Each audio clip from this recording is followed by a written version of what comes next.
And I am live talking about two movies. A movie that came out last Friday here in Canada, and another movie that came out 9 years ago. With that being said, we will spoil the entire thing. So we got like the Punisher and the Batman in the same movie. I am just joking. It's just the same actors. So let's go to the intro and we will start talking about both movies.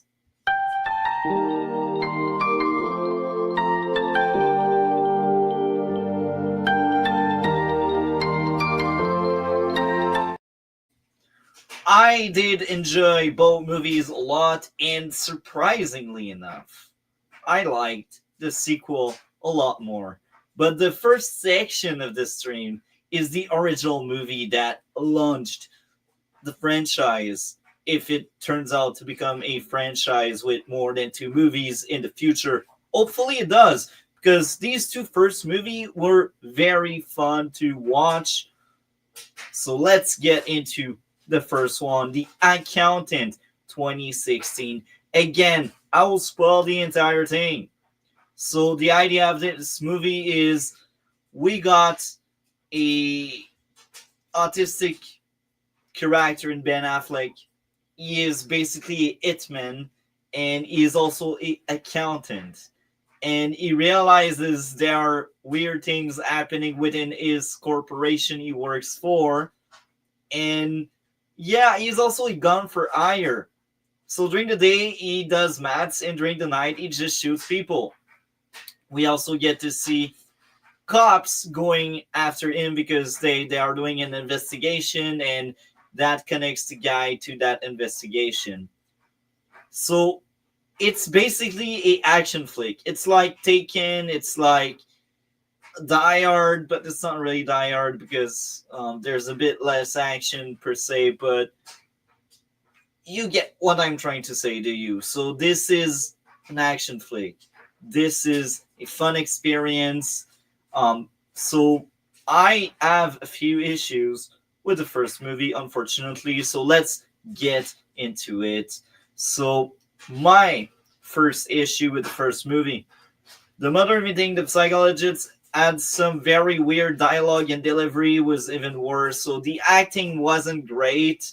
That was very early in the movie, so I was like, am I setting up for a bad movie? That was exactly what I was feeling within the first few minutes. I still kept going. Oh, hopefully things would get better. They did. They did. That's a good thing. Um, so number two and three, these are my next issues. They are more of the same, but I had several examples of that throughout the movie.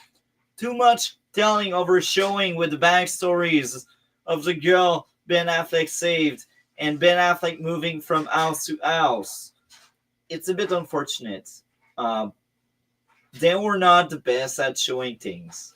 They did show things here and there throughout the movie, but I feel like they could have spent more money in fleshing out flashbacks, showing you what's going on instead of just dumping it and saying that happened. There we go. Issue number four.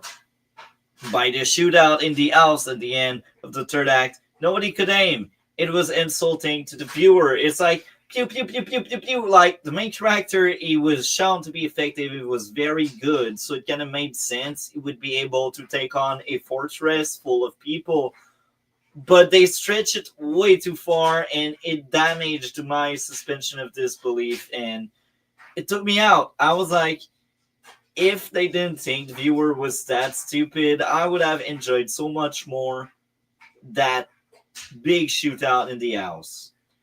Number five, the businessman that's behind everything was a weak big bad.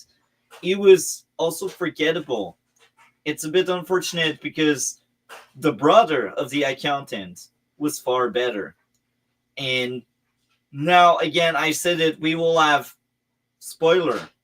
And the idea of that movie is Ben Affleck character is the accountant, and his brother is John Bernthal, the guys that plays Punisher. So that gives you an idea of what's going on in the third act. They fight. because they didn't see each other in a long time. And what happens when two broken brothers that were trained to fight as kids meet again? They fight. And again, I feel like John Berthold's character was far more interesting than the guy that's behind everything in the first movie. Um, Now, I did happen to enjoy a lot of things in this first movie. I sound overly negative, but I like the experience. It was a fun movie. So, um, let's start with some of the things I enjoyed. The main character learning of the girl were about um, was cool. The main character shooting down the gun for hire was fun. Um, the action again was one of the highlights of that movie in my books. Nice how they showed Ben Affleck's childhood when he was turned into a weapon. That was one of the other big highlights of that movie.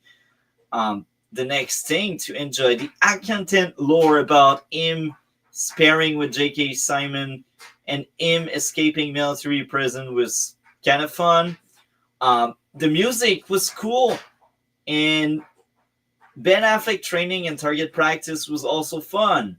So it makes sense that he is so effective at just shooting people. So again, that's a very interesting action flick. Um, there's a lot of action going on. Actually, the first movie had a lot more action than the second one. The second one, I feel like they were trying something else. Um, but yeah, the action and the fight choreography was solid. It was well made, and they thought about it. They really wanted to deliver on that front, and they did. And yeah, um, the main villain getting shot at the very end was satisfying. It felt amazing. This is how you end with a bang, as they call it. Now, overall, that first movie, even if I liked it a lot, it's not perfect. It's not the best thing I've seen. The second one is far better.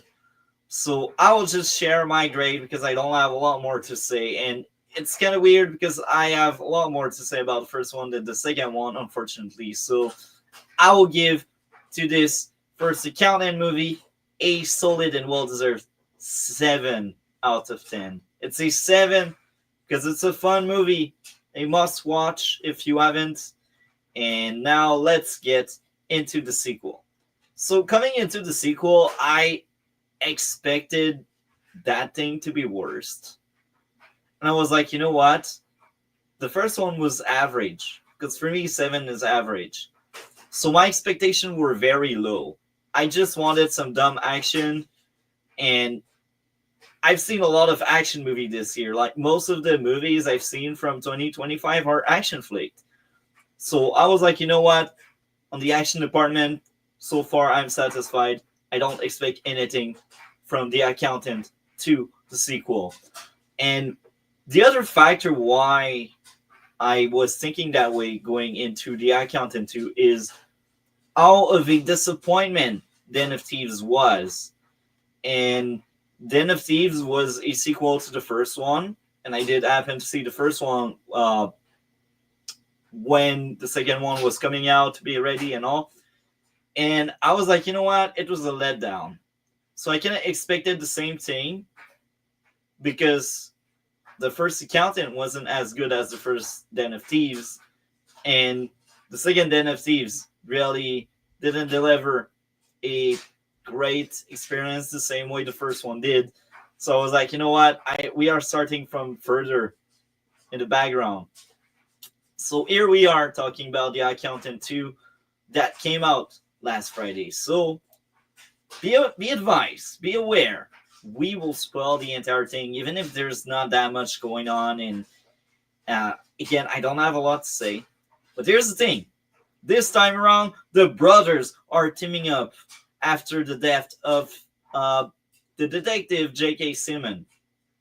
And can't forget the exact name of that guy, but the death of that guy bring back the detective we had in the first movie, and she wants to solve that case, and she goes to the accountant for help, and the accountant goes for uh, his brother for help.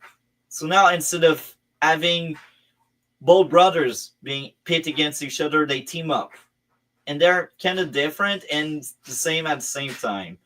Uh, the brother is a bit more extreme, and that's interesting.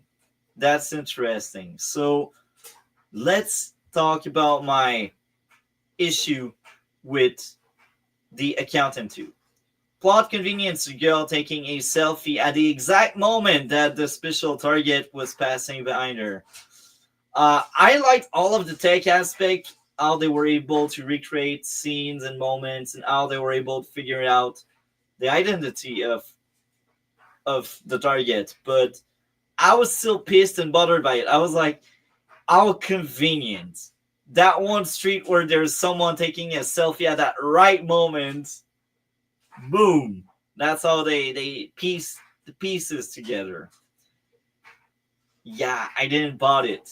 It was disappointing because up to that point that movie was amazing and flawless, and furthermore, like the rest of the movie is actually amazing because that was my only issue with the sequel. Now, I feel like this tried to be a drama a lot more than the first one because there's less action and there are more moments to get to know the main character and his brother. In fact, I really feel like the Accountant 2, it's about both brothers and their lives and how they're weird and how they connect by being weird, and it's just a fun time. They just spend that much time. They try to flesh out these character a lot more than in the first one. The first one, they're more like tools. They shoot people, they do the action, and yes, they drive the story around, but the story is not that much about them as characters. It's more them in that universe. And here, it's they feel like actual character. And one of my favorite moments in the sequel is the dating moment early in the movie with Ben Affleck character. He was so weird and he approached dating on a mathematical level, and that was hilarious. And I was skeptical. I was like, if the entire movie is like that, it won't be great.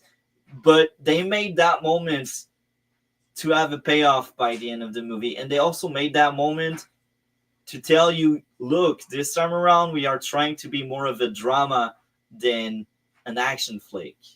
And I liked it. It felt different, but it also felt like a good continuation of what we had in the first one.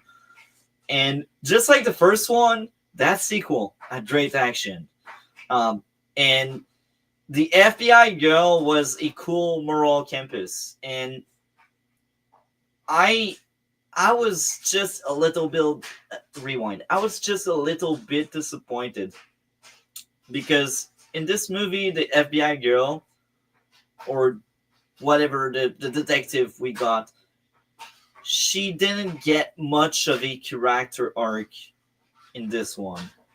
It's a lot more about the brothers. So she felt like a lot more like a a plot device, or I should say, she felt more like a plot device than her actual character. She was just the moral campus, and that's fine. But I wished she had more characteristic, more of an arc. Here it was just like, oh, I deal with the accountant, he does illegal thing, I don't like it, and she kind of accepts it at the end, but maybe not. Who knows?